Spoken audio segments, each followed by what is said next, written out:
All right then, thank you so much, DJ. Let's get the show on the road for this afternoon. Once again, welcome everybody. It's so great to see everybody coming out on this Friday. Where are we? Mid-morning, afternoon, sometime in the day, sometime in the week. And this mother's nodding because she doesn't know where she is in the week, because it gets like that sometimes. But welcome everybody. Thank you so much for coming out to the Clicks Baby Bump Beauty event, and we're so glad to have you here. And I think we can say that this is a perfect venue, absolutely stunning. It's so calming. And in fact, when I walked in, I went straight into the mom's room, and there was something so peaceful, so calming about it. I was like, just a quick break out of life. Thank you. But it really, really was. And I hope you're going to take a moment to go and check it out, because the Clicks baby stores have got these little pockets where you can just, grab yourself, have a moment to woosah, put it back together, walk out the store as if you're the queen you are, which is absolutely fantastic. My name is Ayanda Dlamini, and I'll be hosting you for this next hour. We're gonna chit, we're gonna chat, we're gonna get real, ladies, and you are more than welcome to put up a hand, squeal if you need to, if you do have a question, and we'll be chatting and having a great conversation about bump beauty. And when we speak about beauty, they always say it's about the inside and the out. So we'll be looking at both those elements as well for today. Conversations around physical health and mental health, and just trying to keep it together on a day-to-day. So that's the conversation that we'll be having this morning into the afternoon. So thank you so much for coming to spend the time with us. So I'm not alone. As I said for today, thank you so much to my two lovely, amazing guests joining me. Now, I've done a few of the Clicks Baby events, and one of my most favorite things is being able to connect with people who know exactly what it is that they're doing. I absolutely love it. I feel like afterwards, okay, I've learned a thing or two. I've done it 3 times over, but every time we get together, you still feel like you're learning something new. And if there's one thing we can take out of that, is that the mom journey, it's not you learn something once and then you've got it and it is it forever. We have to evolve most of the time. We find we are evolving, changing up the rules, changing up our lifestyles, changing up the way we would usually do things to accommodate the changes within our spaces as well. But this is a safe space, nobody judges nobody. So we're going to have open conversations, and I'm going to introduce my guest. Dr. Jenny, I'll start with you first. Please introduce yourself, and why are you sitting next to me on the stage today? Thanks, Ayanda. Not sure if my... There we go. Thanks, Ayanda. It's so lovely to be here and to be with Clicks Baby, as always. I'm a clinical psychologist and parent-child specialist. I work with children who are struggling with mental health difficulties. I'm currently at a psychiatric hospital where I treat inpatients there. I work with teens, I work with parents. But I think the biggest thing that I bring to the table is that I'm also a mom of 3 young girls. And I know what it is to try our best to have all this knowledge. People often say to me, your kids are so lucky they have this child psychologist as a mother. And I say, no, they don't need that. They need the mom that loses her cool and has to apologize and models what it is to be angry and sad and disappointed. So I think the combination of my training and expertise, but also the fact that I'm just a mom like you on the ground, trying to get through each day, trying to do my best, and really trying to empower parents to raise strong, resilient children. I think we are in such a unique position at the moment that we get to determine the generation that comes after us and how we mold and shape these individuals into humanity and society. And I think we are the first generation that's really shifting the narrative on parenting, and I really am privileged to be part of that conversation. Oh, thank you so much, Jenny, and thank you for that, and thank you for saying, this generation that's not shy to shift, how we parent, and that means we need to get honest with ourselves as well. We are all carrying around something from the past with each other, and you'd be surprised how it comes out within your parenting as well. So we look forward to having some of those brief conversations with you. And then Rush, welcome onto the stage. Yes, please introduce yourself and tell us who you are and why you're joining me today. I just want to say congratulations to all the mommies here, and also to the new moms and some expecting moms. Thank you so much for having me, Clicks. I'm Rushda, also known as Rush Tush. I am 39 years old, and I have 4 kids, 7, 4, 3, and 2. And my life is chaotic, but I managed to follow my passion and live my dream, which is helping women through wellness every day by leading by example and showing women that you can do it. You can do it your way. You know, you make the rules as a mother. I also have a fitness app which you can download. I shot a postpartum and pregnancy program on my fitness app with my second child. So if you are training and you find yourself pregnant, you need some guidance, I'm the girl to go to. I've got eating plans on my website where you can follow the journey with every part of your life. Pregnancy, postpartum, breastfeeding, winter, summer, vegan, veggie, and then I've got some stuff for the teens as well. And then I also have a supplement range to enhance your wellness journey, to make sure that you get those results. So, yeah. Well, thank you so much for that, and thank you for coming in to spend some time. As busy as what she is, she's busy building like a whole fitness empire, spending a bit of quality time, and you're chasing the boys, so I can imagine 4 boys. Yeah, that's all I gotta say. That's why she's here. That's why she's here. This is a break. This is definitely a break. I mean, like whiplash, because the one is there chasing the other one's fighting the other one. I mean, it must get really, really busy. So I can only imagine. Sometimes my throat is so dry. And I'm like, my throat is dry. I'm not gonna shout right now. I can't. Like when I get up, when I sit down with my friends, I'm just like, I need water. My throat is dry. I'm shouting. I can only imagine. So thank you so much for sharing that one with me. As you can see, I mean, it's a bunch of ladies, and be real at this moment. I've also got 3 at home, different stages. You know, you think you passed the one stage and the other one reminds you, we're going to rewind and go back to that stage again. Thank you so much. Because of the different phases that they are in as well. But let's get into our conversation for today. We are talking pregnancy, bump, beauty, and all the things. And one of the things that we should probably start with is a little bit of self-care. Now, something happens when we become moms. I don't know, there's like this imaginary switch that says you gotta be a martyr, you're a superhero, you can do it all, girl, you boss this. No. In reality, we're just trying to hold it together most of the time. So when we speak about self-care, even for some women, the idea of saying self, they're associated with selfish, rather than looking at how are you gonna take better care of yourself so you're able to take care of other people. We all know the analogy of the airplane, right? You're in the plane like, ladies and gentlemen, please a reminder that the oxygen mask is in a fold right in front of you. Remember to put on your oxygen mask before you touch your kids, your husband, and your side. Okay? So, and it's so important because if we don't put that on first, how are we going to be able to help those that are around us? And I think that's the important thing about self-care. It's not selfish, ladies. It's about being able to recoup that energy, being able to re-energize yourself, realize that you're okay. Then you're also able to help other people alongside you as well. Jenny, let's start on that for a second. I mean, many moms in the early stages of motherhood, we find it difficult, you know, the challenge of balancing. I even sometimes shy away from the word balance because I feel like, can there ever be a balance? But there is always trying your best all the time, right? And let's talk about that. What advice would you help moms managing emotional demands? Because that's the other thing. Emotional demands of parenting. I think you hit the nail on the head, Ayanda, by saying that there's this perception from society that the minute we become mothers, that we need to be all giving, all self-sabotaging. We completely need to put ourselves aside. We are no longer in other roles. We're no longer a wife or a friend or a sister or an employee or a daughter. We just exist solely for this role of mother.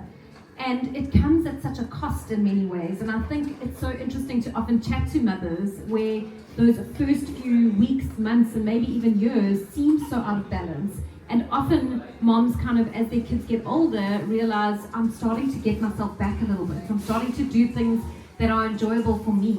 And I often say I can recognize even in my own life when I'm doing things that are important for me. And I always say my 2 things are running and reading. When I'm running and reading, I know I'm looking after myself as well. And I think it's important for us to develop insights into what it is and what it looks like when you look after yourself and prioritize yourself. But we have to start by reshifting and rewriting the narrative that we should be doing everything at all costs.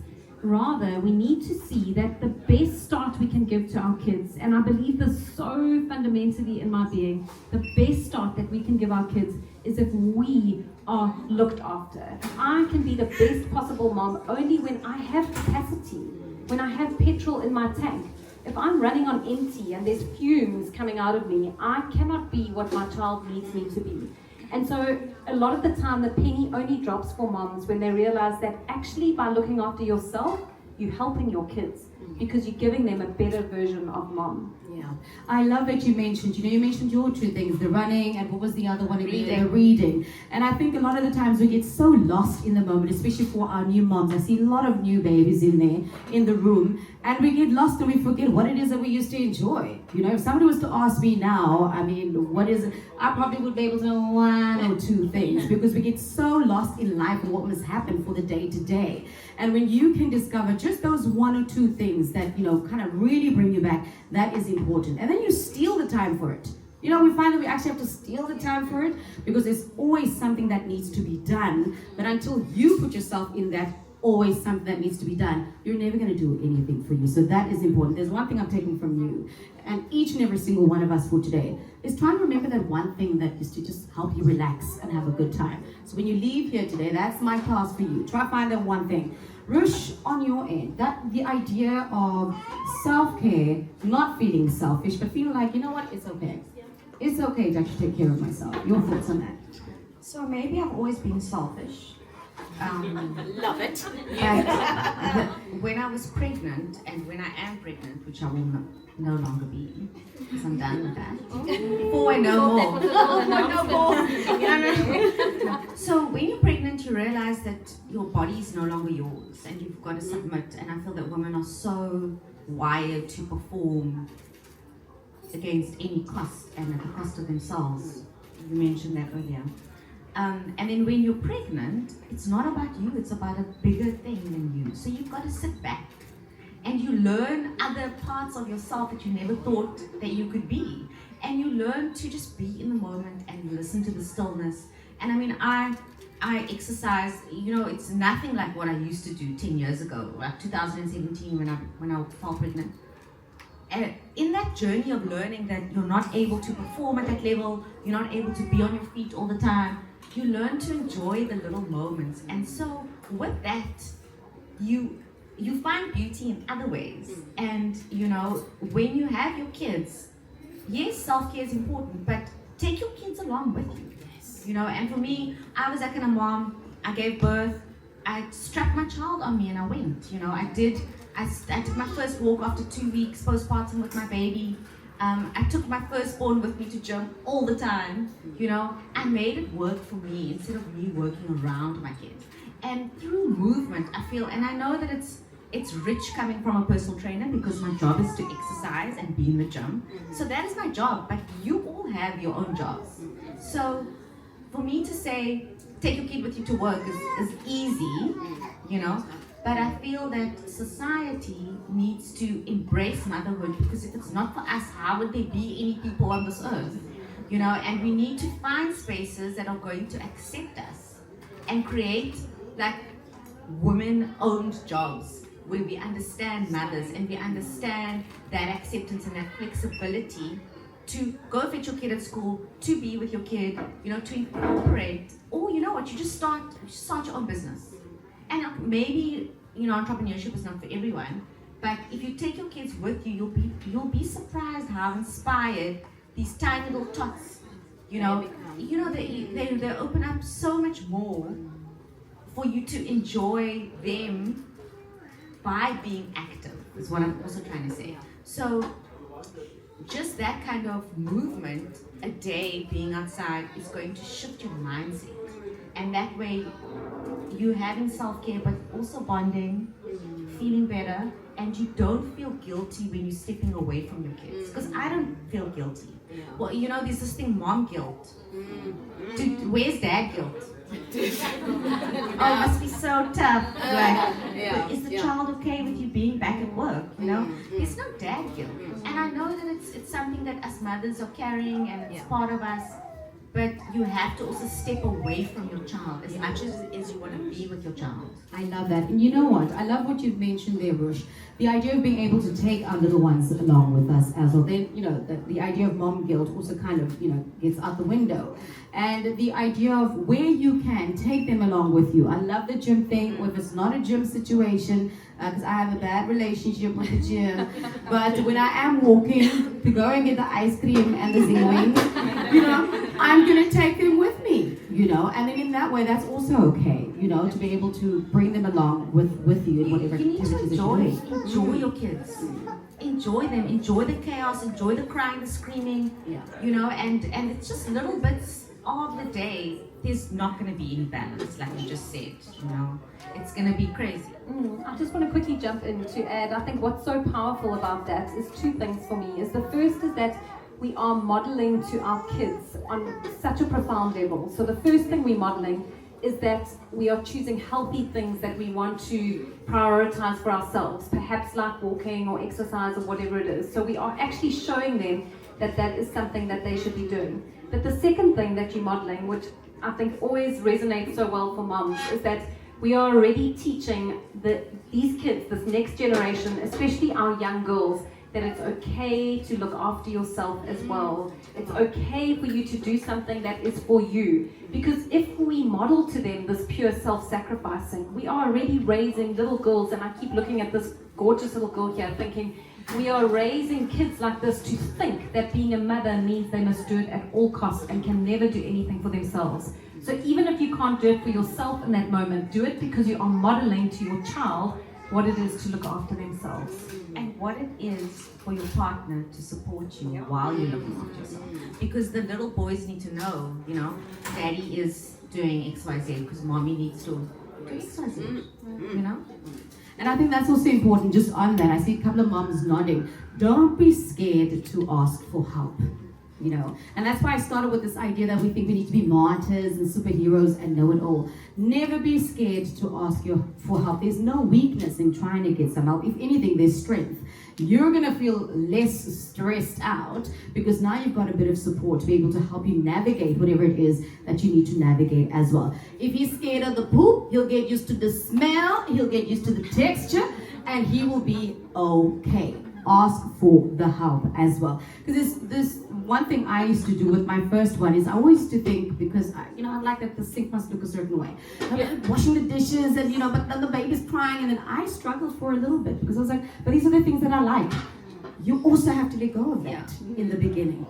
Yes, your kitchen's not going to look that great. And yes, your bed is going to be half made up for the first few months. No, your bed is going to be covered in shit and piss. It's just going to smell. It's just going to smell. Your house is no longer going to have a ooh kind of smell. It's going to be a kind of smell. And that is also okay. As long as you are getting the help that we've requested, you are adding your kids' new activities where you can and involving everybody so you feel supported and you're having a good time in this journey as well. Right, we've spoken a bit about self-care. We could go deep into that, but I think the main idea is self is not selfish. It's looking at yourself and being honest and going, where do I need the help? And it's okay to ask for the help, right? Let's get into some of those beauty essentials, ladies. I mean, we are at the Clicks Baby Store after all. We've got that amazing smudge section in the corner. Sister Girl will help you out with the lip situation. But let's get into that for a second. Beauty essentials. Now, when we start entering this journey, it's not that we're letting go and we're like, it's okay to look like the scarecrow outside. No. But in reality, chances are our routine is probably going to change, and that's also okay. I went very fast from lip gloss to Vaseline, okay? And it still is a staple in my bag right now. But let's chat a bit about that. I mean, y'all look gorgeous. And yes, the routines are gonna change. So Rushda, I'm gonna start with you. Right? We love a little bit of a gloss, a little bit of mascara, because those are the basics that kind of take you far, ladies. And if you can't have a concealer there for, the bags and everything, but the smudge queen will let us know all the secrets on that. Rush, your idea on our beauty routine and that kind of thing when it comes to parenting, especially in the new journey. I think beauty routine is from within and what your health is feeling like at that moment. So supplementation is very important, and diet, what you're eating, is very important. I think that when you're pregnant, you have such a great glow from all the growth hormone and all the blessings. Your hair is thick, everything is stunning, except my eyebrows fell out, but they did eventually grow back. So I feel nutrition is the biggest thing because you're giving your whole body to create this baby, and after the baby comes, you are fighting for your life to recover. Whether you had a vaginal birth or a C-section birth, either way, you're done dirty. And back in the day, we had a lot more support and help than what we do now. In the Asian countries, you see they take the woman in and they feed them broths, they wrap their bodies up, they massage, they take care of them. We don't have that any longer. You know, we can't have our kids, our 4-year-old and our 5-year-old kids play by the neighbors and in the street anymore. You have to be vigilant all the time. So we don't, unfortunately, have access to help. And that means less time for beauty treatments and less time, you know. So for me, what I'm trying to say is you've got to make sure that what you're putting inside your body is going to radiate on the outside. So things like vegetables, you know, and if you can't have your vegetables, you can have the smoothies. You can make sure you're taking all your, actually wait, I've got this prenatal trimester 2 here, which I think, and Lauren was just saying, Lauren, who's over there with the Rushda t-shirt, she was saying that she's still using her prenatal vitamins and her son is 8. Yeah. So you want to make sure that you're constantly always putting back into the body, because that is going to make sure your eyes are brighter, your skin is tighter, your hair is growing. Because I mean, if you're bald and you're looking dry and grey, no matter what concealer you're going to put on your face, it's not going to work, you know. And no matter how many caps you wear every day, it's about your nutrition, because the way that you eat is the way that you're going to feel as well. So in terms of beauty, I would start there. Increase your protein, eat your vegetables, and I'm not just saying salads, because there's not really any nutritional value in salads. Green vegetables, your sweet potatoes, everything with color. Enjoy the colorful foods and less beige. Okay, so more beige in our dresses and our jackets, and less beige, beige in the fashion, color in the plate, lots of protein, because it's going to make you stronger and it's going to make you survive the day. I love that. And you know what? I love that you actually went there, because I think a lot of the time the quick fix is to put the plaster on, right? I was teasing about the concealer under the eyes, but you are spot on. You are spot on in that if we are not taking care of ourselves on the inside, you can put on how much foundation on there, but that spot is still going to show up because it's not healing. You're not healing. So I love that we started it there. So there's another tip for us ladies. And Jenny, I know you're also busy because, you know, between the appointments and all sorts of things. I mean, is there that one or two things that you kind of jump for when it comes to the basics for beauty? Yeah, I think maybe also just to expand on what Rushda said here now, I think part of self-care is also thinking about what we put in our bodies. And I know I'm very guilty of this, that my kids have the most nutritious meals, and I'm very intentional about what I give to them and what I make and what they get for their lunch boxes. And then very quickly I'm at work and have got either nothing to eat, or all there is that a rusk that I'm grabbing somewhere, or something that really I don't even want to be eating. But I think it's just reflecting a little bit on how we look after ourselves extends into so many different spheres. It's not just this misnomer of go for a massage or get your nails done. That's not what self-care is. It's speaking to your soul, finding the joy in who you are, not just being a mom, being these other roles, but going back to being a friend and a sister and a daughter to somebody, and then thinking about what we put inside our bodies. So that is a very important thing. I, on the other side of it, have a concealer that is with me wherever I go, because I have bags under my eyes because of years of not sleeping well. And so I think there needs to be these things that we can turn to quickly that make us feel good, because I think there's also an element of, you know, we certainly don't need to be trying to be at our best every single day, but we do feel a bit better about ourselves and have more confidence and want to engage easily with others if we are feeling more at our optimum. So I think that's an important thing. It's not really about what it looks like on the outside, but how that speaks to your confidence in yourself and your ability to actually engage with others. I love that. And of course there is the good old saying, when you look good, you feel good. Yes, I'm glad, when you look good, you feel good. That is so, so true. Okay, so in that moment, I spoke about my vice line, which I'm not even lying. You took it up in my bag right now. I've got a little tongue, okay? Ginny has her concealer in her bag. So I'm going to try it out with the ladies joining us today. What's in your bag that kind of helps you out on a day-to-day? Anybody? Looks like a good bag. That looks like I did want to say you come far in parenting when I arrived with a tiny little bag like this today, and I was like, I've reached that point in parenting where I don't need a massive thing with napkins and wipes and snacks and a million other things. So what's in the bag, lady? Everybody gonna be what? Ooh, let's see, darling. What you got there? Your lip. It's a lip. Yes. A lip. All right. Look, I can see it. It's popping even right now. So thank you so much. Do you find that just by putting that on, you're okay, good to go for the day, right? Yes, because I actually do use it as blush as well. Well, there we go. Sister with a plan. Resourceful. So she uses her lip for the lip and the blush. It's good. Thank you so much for that one. Please head on to our smudge lady, and she is going to hook you up with a little something. We've got some giveaways. We've got another one who has, what do you have in your bag? Oh, that's a good one. That is, yes, eye drops. Fantastic, because let's just face it, there are the days, the weeks where, sleep is like a dream at this point in time. So you definitely do, I love that. That's a great tip as well. Eye drops. Please head on to our smudge corner. We've got a cute little giveaway for you over there. You can select something. Who else, ladies? What else do you have? Yes, what do you have? Mine is sunscreen. Yes, thank you. Yes.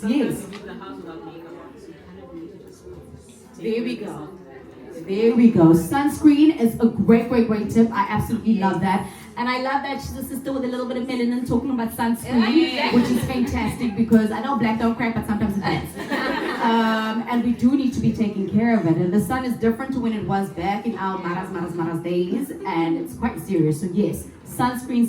I love that. Yes, Purple Pop. Hi, I always have sanitizer.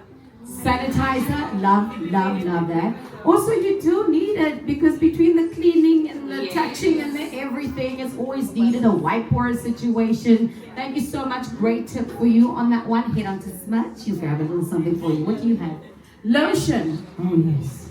Nothing like an ashy hand. Nothing like an ashy hand, yes. So, I have a question for Rush. I'm a mom of 6. And I think Okay, hold on. Mom of 6. Was that on purpose? Yeah. Was that on Yeah, purpose? definitely on purpose. Because I had one and then I blinked and there was 2 and I was like, what happened? And then all of a sudden there was a 3. Like, what? Wow. So, I'm on absolutely 0 supplements at the moment. And my body just feels like it's fighting me at every single corner. Like, what would be like the baseline? Like, where do I start? Because I'm so overwhelmed. Whenever I come in the aisle, when I actually need to, I do take collagen, and that's about the only thing that I take. But I know breastfeeding, 5 kids, hand feeding. How do you even have those teeth in your mouth? Exactly. And it's long hair. Oh. You look phenomenal, and I know that's not what it's all about, but But wow. you do. Mom But of 6, not from that's the inside unbelievable. though, Yeah. I feel. All right, Rush, I'm going to give it to you because it's a brilliant question and takes us to our next point as well. Right, ladies? We've touched on the beauty. Grab your gloss, grab your mascara, your sunblock, your sanitizer, your moisturizer. Just the basics to kind of keep going throughout the day as well. Don't forget to check out Smudge. Great tips that you'll get from the ladies over there as well. But I love your question, taking us to our next conversation. In all of this, Rush, we're trying to keep it together. We're trying to keep the beauty elements. We're trying to keep the self-care elements. But a lot of the times you may actually be feeling like a zombie that's walking through the streets. A good question in where do we even begin? Because at the end of the day, love the aisles, but they can seem very intimidating. And for somebody who's as basic as I have a headache, I take a grandpa. And like that's about as far as I Grandpa. That's That's the worst you can take. You're killing yourself with a grandpa. Well, you see, Not I is didn't even better. know that. Thank you. So this is what I'm talking about is that for a lot of us, we don't know. We see our mothers were just handling and they looked fine. You got a headache, go drink water, you're all right. Yeah. You know what I mean? And that was it. So where do we then begin now? So I would start with nutrition first. Breakfast, lunch, and dinner. Start cleaning that up. If you're gonna eat a lot of junk, you're gonna feel so junk. You're gonna just feel tired, sluggish. You don't have clarity. Your brain feels like fog. You can't think straight. Your emotions are triggered because it's controlled with sugar, by sugar. And this is not necessarily just eating sweeties. There's nothing wrong with a rusk. There's nothing wrong with like a treat or whatever like you want to eat. But if 90% or 80% or even 60% of what you're eating is rubbish, you're going to feel so rubbish. So let's start with that first. So just small changes. It doesn't have to be drastic. I'm looking at the supplement here, the Clicks brand.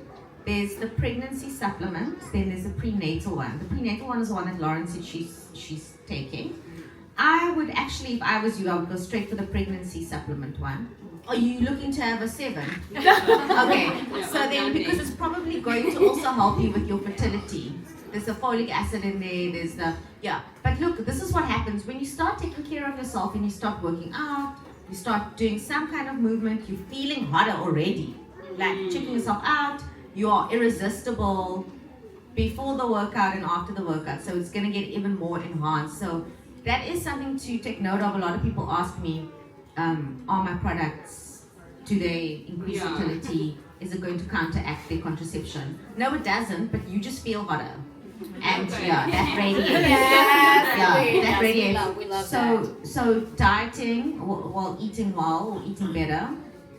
I know dieting is such a toxic word, but I think just Eating better. I think people are just loaded with that word. You know, I think it's a projection. So eating well, movement, and then I would start with something like this because it's got everything in it. There's a lot of vitamin B's, there's the omega, which I don't even take and I should. But calcium, magnesium, which is very important. And then, the zinc, which is going to help you with your immune system.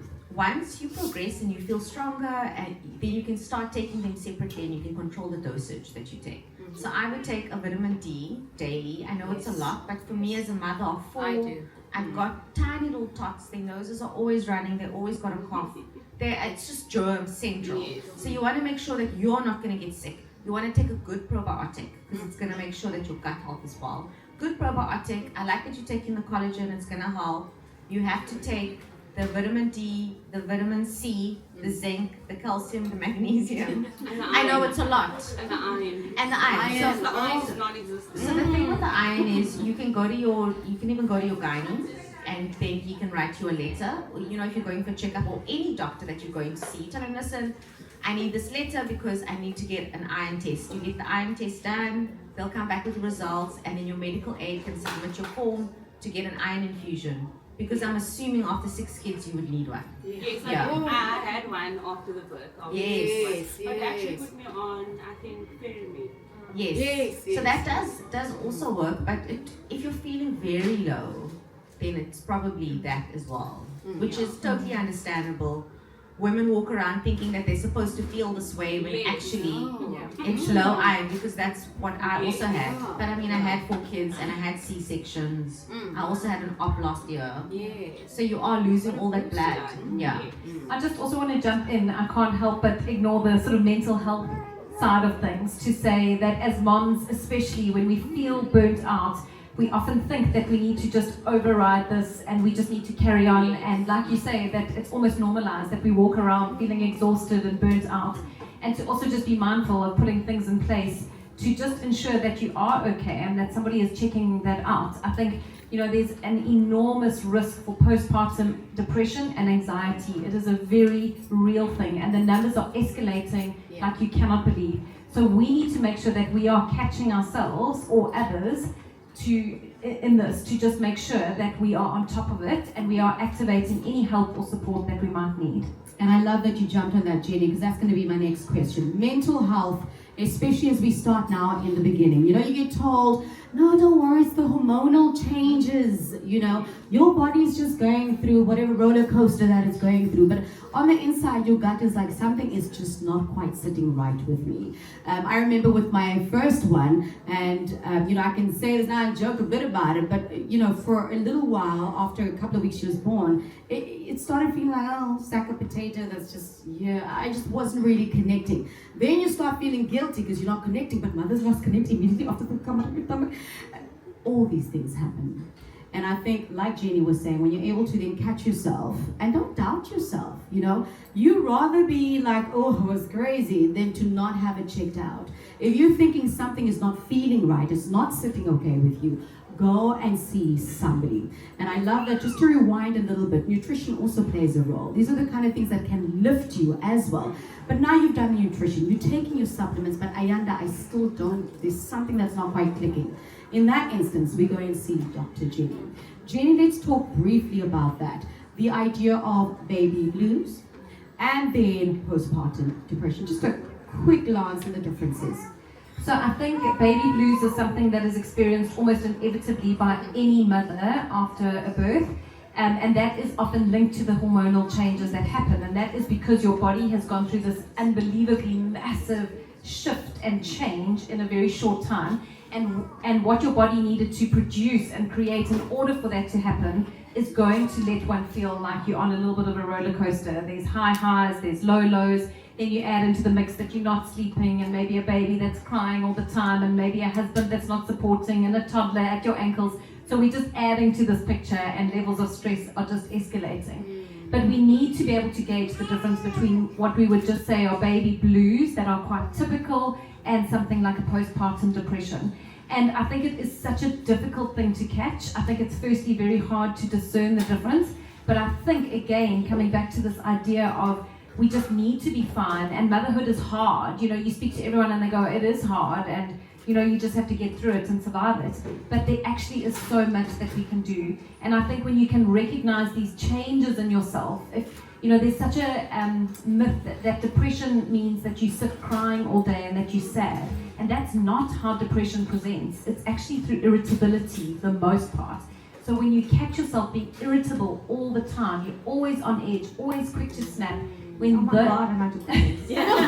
Girl, here's a free station. Yeah. Keep eating all your things. But exactly, we need to recognize when that isn't just part of everyday life, that it's your norm. Is that your baseline? Yes, of course, we all have little kids. There are days that we're irritable and short-tempered. But if that becomes your baseline, if every day you're irritable, if every day you park outside your house and it takes energy and effort to get out and go and face being a mother and face having to show up and be with your kids, that is not what it should be. And you know, you said it earlier, it's one of my biggest things that I campaign for. Oh, we need to find the joy in parenting. There is no greater joy than our children. And if we can't recognize that, and we don't need to recognize it every day, believe me, there are days where there is no joy in parenting. But for the most part, there needs to be joy in parenting. And when we lose that, we need to catch that means something's not okay. We need to activate doing something about it. Okay, so watch yourself. If you're irritable, if your sleep patterns are out of sync, if you feel like you can't concentrate and that you aren't able to focus and you're on edge all the time. A lot of moms experience intrusive thoughts where you think all these terrible things about your child and what might happen or what you might do to your child, and no one talks about these things. You think you're the only one that's experiencing it, that you might have a rage towards this child that never wants to sleep. And so we have to normalize these things, but we have to put things in place to catch when we are feeling like this. I love that you mentioned all of that. And the reality is, I mean, I had a mom at the back that was like, yes. Because it can feel like you're going crazy on your own. And you're not. You really aren't.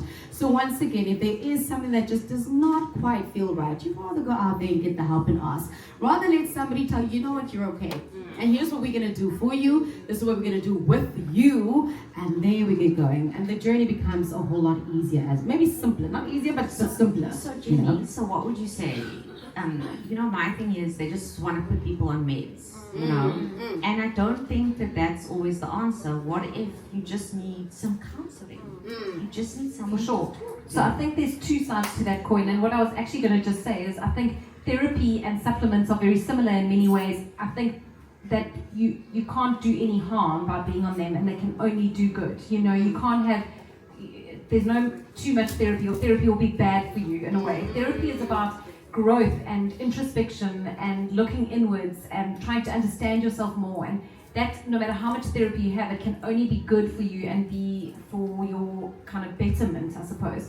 absolutely with meds we need to be cautious. But on the other side is if we aren't catching this, there are many moms who are suicidal, who become psychotic. A depression that's untreated can turn into a postpartum psychosis. So, you know, of course, we're not fear-mongering and wanting to make everyone feel scared, because it certainly isn't the norm. But we would never just jump to meds. I think most psychiatrists are very well psychoeducated now to say, of course, we should always action a therapy process first, a counseling process first to support, and then the discretion is your psychologist, someone like me, who might say, I am worried, because it might mean that you actually aren't able to bond with your child. It might mean that your child is at risk because you're unable to actually care for them. You can't get out of bed to actually get up for your child. That's when we need to put other things in place and maybe turn to something like medication. But it certainly isn't our frontline intervention. I love that you said that, because for some it can be a bit scary, especially if you are still breastfeeding and now you're thinking, oh my goodness, now I'm going to add this. Do I need to stop breastfeeding? So there's a whole lot that goes into it as well. And thank you so much for that. So I hope out of that bit of the conversation, moms, you get the idea that it is okay to ask for help. And if you are feeling like something is not sitting well with you, that is also okay to ask for the help as well. Moving on to our next one, mental health we just touched on now. But depending on how relationships are going within the home could also add to the mental health. I mean, I'm going to start with you, Rush. You've got the 4 boys. I mean, relationally, what's going on in the home? I mean, are you able to still keep it together with everybody? I think so. You know, But what, you know, nobody's died yet. no, yeah, not yet. But your partner needs to see you and hear you and take note of the things that you say.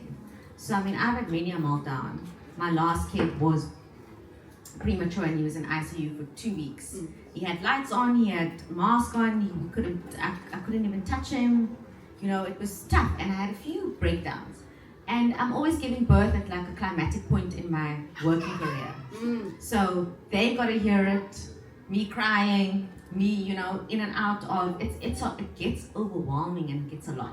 So if your partner is not speaking your language, then don't have more than 1 kid, you know, and choose your partner well. I know sometimes we have like a clipsy, you know, and then you're set up with this guy, or you may not be, but sometimes women are better off without these men dragging us down. Choose your partner wisely. I chose my husband because he was going to be a great dad. You know, he was the opposite of my dad. My dad had some bad qualities as a parent, yeah. You know, and I wanted somebody that was always on time, punctual. It's like little things, you know. I mean, obviously my dad has a lovely personality, but he was never on time. He would often lie. You know, I wanted a partner that if he was gonna say he was gonna be that Wednesday at 8 o'clock, he would be that Wednesday at 8 o'clock. He would at the dot. And it blew my mind, you know. And that was somebody that I decided, oh my word, he would be a great dad. Because he would always make sure the kids were on time because I was always late, you know. So your partner needs to speak your language. And if you speak your language, there are things that doesn't even need to be said, you know. They just get you. Yes, they get you. So it frees up. And also, we are quite similar, my partner and I. We both feisty, we both are hot-headed. We both work hard, so we're always talking about work. And sometimes I'm just like, why? It's 9 o'clock. Like, can you just stop? You know. So often what we do is we steal time, and we haven't really been good lately because there's a lot going on, and it's not always going to be like that. You know, it's not always going to be. But you need to check in with each other. So often, on a Sunday, we will steal time, we'll have an early dinner, and we'll plan it around. And sometimes in a week, you'll say, I'm taking your mom out tonight, and the kids will cry, and they'll be like, but we want to go out, don't leave us, who's going to do my homework with me? And they'll have full-on meltdowns, and we're like, no, we're going out. And my husband will say, this is how you treat a woman. And then he'll come and he'll kiss me, and he'll say, you've got to take her out, you've got to kiss her, you know, you've got to, yes, so that the boys have an example of what it's like. You know, they understand a woman that goes out as well. Oh, mom's going out. You know, you're not going to control your partner. You're going to encourage and uplift your partner. So we do try to steal time. That's not also work-related things and serious things like kid admin, Going to watch the kids play is not quality time.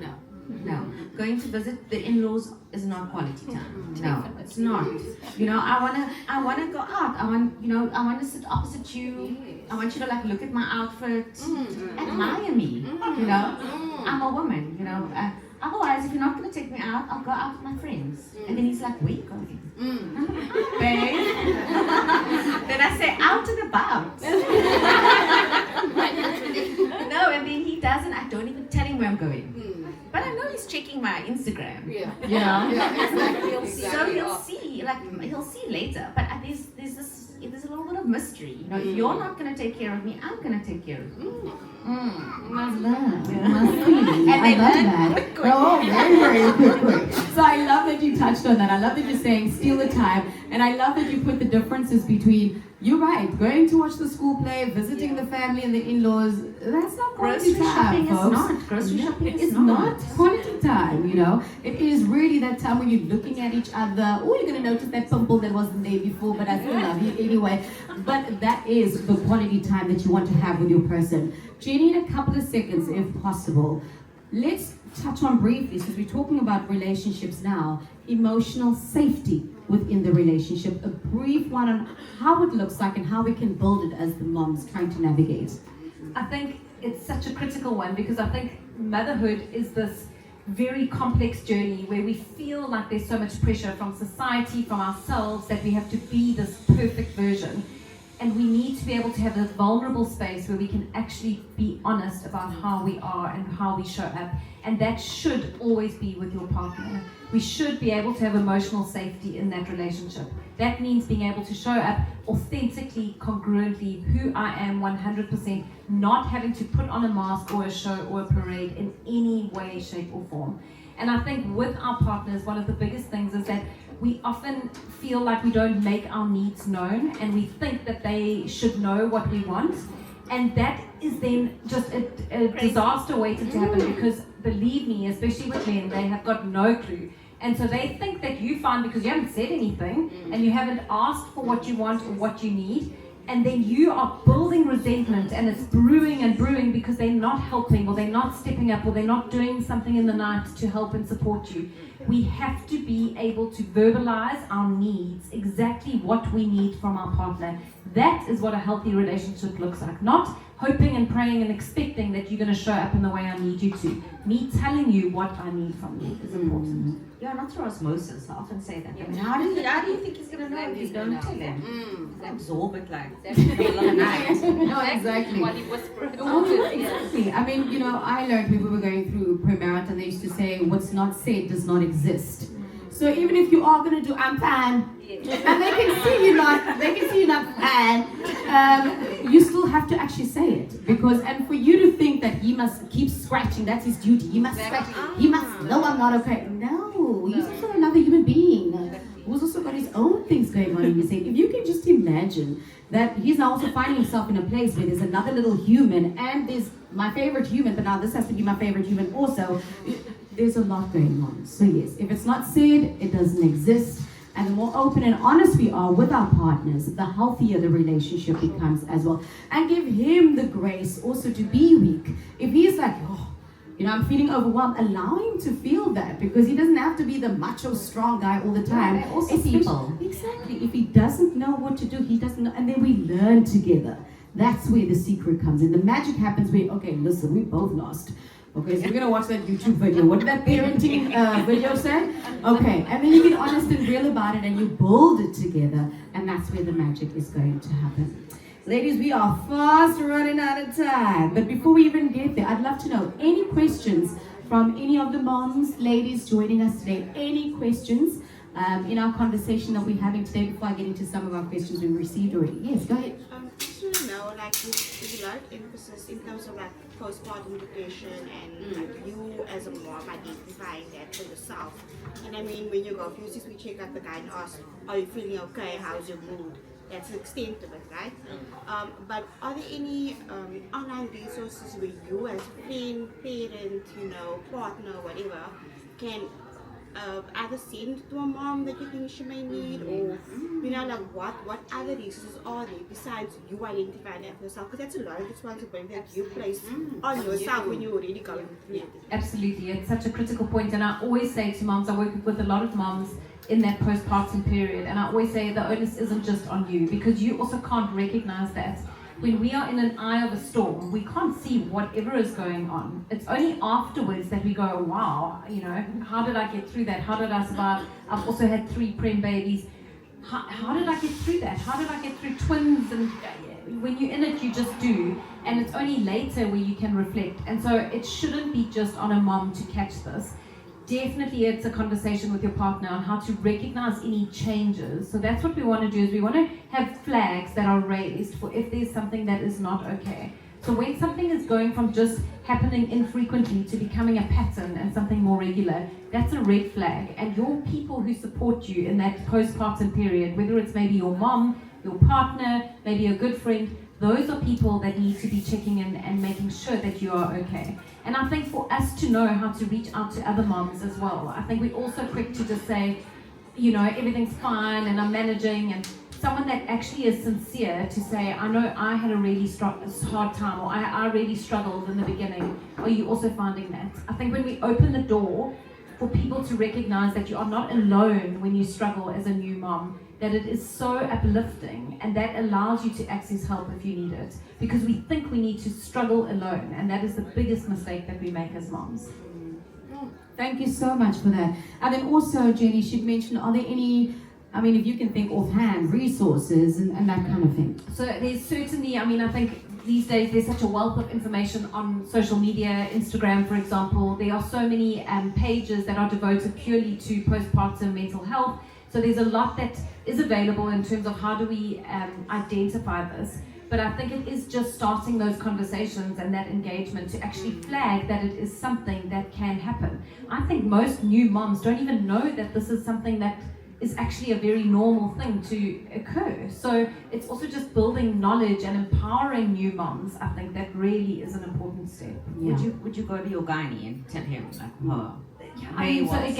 Who would you go yes. to? So I think it depends on the severity. I think for me the first thing is actioning or recognizing that you have a problem. So always with anything when it comes to mental health, probably the most difficult step is actually going, hold on, I'm not okay. What now? That's the biggest thing, is actually being able to look in the mirror and to reflect and develop that awareness or insight into something isn't as it should be. Then we need to think about what does it look like to action help. So for sure, a gynae is a good option because that's who you're seeing a lot in that postpartum period. Your pediatrician that's looking into your child should also be someone that is checking mom. Your ped is not doing his job if he is only looking at your child and not looking at never you. asked me once. Yes, and Not that's- once. You said, you again. Yeah, exactly. Yeah, exactly. But then for you to be able to action, setting up an appointment with a psychologist, a clinical psychologist, it can take one session to just gauge, one session. Am I okay? Am I in trouble? And then they will help you develop an action plan. There are a lot of lines that you can phone as well if you're feeling like you're overwhelmed in the moment, that you can get immediate telephonic support. But setting up one appointment with a psychologist will help you determine, do I need more support? Do I need to think about medication? Do I need to think about therapy? Or they will empower you to say, actually, you're doing okay. Let's check in again in 6 weeks' time. I think you're managing. So it's just about actioning the help that is out there. Rush, I'm going to jump to you quickly. A question that we've got that came in. A first-time mom, expecting mom. Any advice or tips on how I can prepare before the baby arrives? We always think I'm the like worst. I'm the worst at this because I didn't read a single book. I didn't ask But you anyone made it work. questions. And I remember I was out for dinner with my friend and she said, do you know how to put a nappy on? And I looked at her and I said, no. I'll figure it out. And then she looked at me and she was like, she was stressed, and I was like, I'll figure it out, And my mom was not a hands-on granny at all. She walked in at the hospital and she said, wow, Rush, you look like you know what you're doing. And I said, I don't, but I'm just like, When you're making it work. I think that as a mother, you must know that you make the rules. It's your household. You start in your own family. it's not what this one said or that one said. Yes, we can take things from what we learned from our parents and our grandmother and those, but sometimes those things are outdated, you know? And it's up to you but you made that choice to become a parent. It's up to you to empower yourself in the best way or to navigate it in the way that you want to. So for me, my best thing was just to get my mental right. And for that, I see a therapist often. And it's a 90-minute session online. She's moved to the UK. I book at night while my kids are asleep. Sometimes my kids wake up while I'm having my therapy, and that's my most frustrating thing. And I've worked with this woman for years. So prior to becoming a parent, I didn't want to become a parent, and it was a lot of work that I had to go through because I didn't want to raise kids with the way that my mom and my dad did. I wanted to do it differently, and I was afraid. You're anxious obviously about these things, and I'm not an anxious person at all. And she helped me through that. And I don't think that I would call it a successful mom of 4. And successful because my kids are still alive. And when they see me, they say, "Mommy," and they run to me, Yes. So I mean, I'm winning. So I would say that's I got it. If it wasn't for the therapy that I did to help me, and every pregnancy I did it, and every birth I did it, and before the birth I would say, "Look, this child, like this is a complicated pregnancy," and she would help me through all of that, and I wouldn't have had that because none of my friends are going through what I'm going through. None of my friends are business owner. None of my friends are me. They don't understand. So no one is. What am I going to tell my friend? And she's going to be like, "Oh well, she has her own problems," So it's so important to have access to therapy and help. I love that. Yeah. I love that, Rush, and I love that you started. I mean, we were talking about just preparing for when baby comes, and I love that you took it back once again to understanding self. Do you know what I mean? Because the house will come together. The cot, we eventually will get the cot, eventually we'll get the pram, eventually we'll get the nappies, hopefully enough, and the wipes, because you need like a whole room. Even if you don't have enough, you just go to the shop and buy it. And you go and you Like, top it's up. literally- I used to, with my child, I used to take one nappy with a small bag and I put the nappy in the bag. That's it. And then I just wash the bum in the sink wherever I am, dry it with the towels and put the nappy on. Like why are you complicating your life? Like those are the rules that you make. You can navigate it that way. And if you want to go with your backpack, nappies, what? Yes, please. So stop judging each other, just let each other do what we want to do. But the most important thing was the mental. Was I right mentally? Was I calm? Was I going to be calm through my pregnancy because my child was going to feel that energy? And I had a baby while I was pregnant. I had a baby. I was pregnant while I had baby. Yes. And then I had COVID. And I almost died. It was so frightening. That COVID wave remember when all your relatives were dying? And you just heard them all dying and you were pregnant and you heard of moms being resuscitated and then passed on. So I was 8 months pregnant, and the feeling that I felt went to my baby. He came out, he cried for 3 years.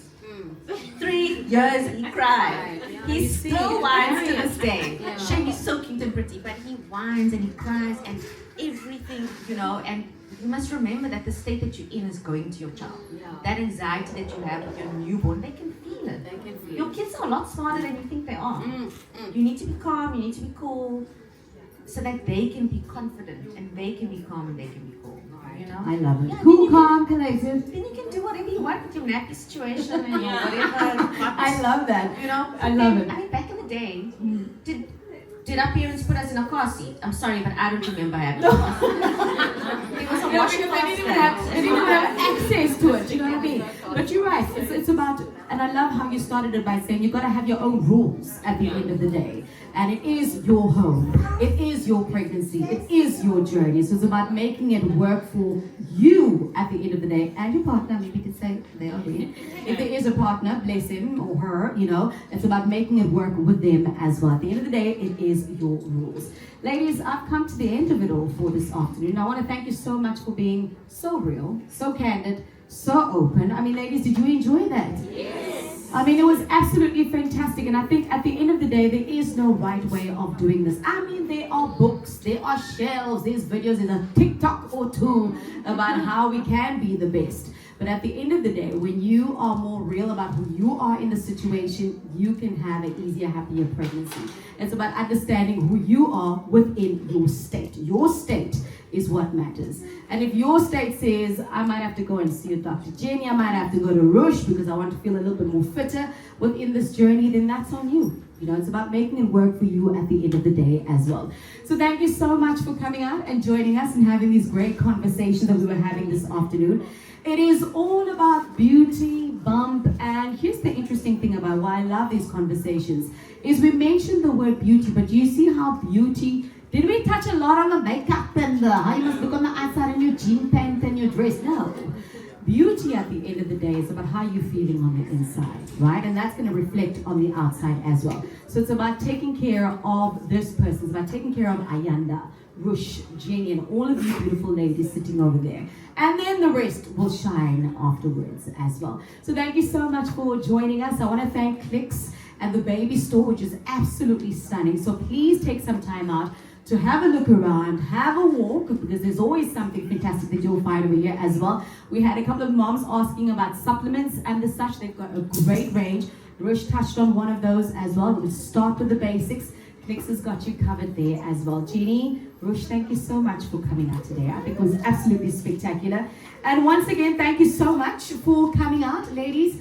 Do keep in touch with us, Clicks Baby, on the social media handles, Facebook, the Instagram. We're busy, sharing tips. But I think the most important thing is to learn that once we're all open and honest with each other as moms, the journey just becomes a whole lot easier, which is why we have these conversations. So please do hang around. We still have our nails, we still have our massage. Smudge is still doing the most with all the beauty goodies over there. And if you do want some tips on trying to look fresh for the day, you definitely can have a conversation with our Smudge Divos over there on that side. And enjoy the rest of the morning. Thank you so much.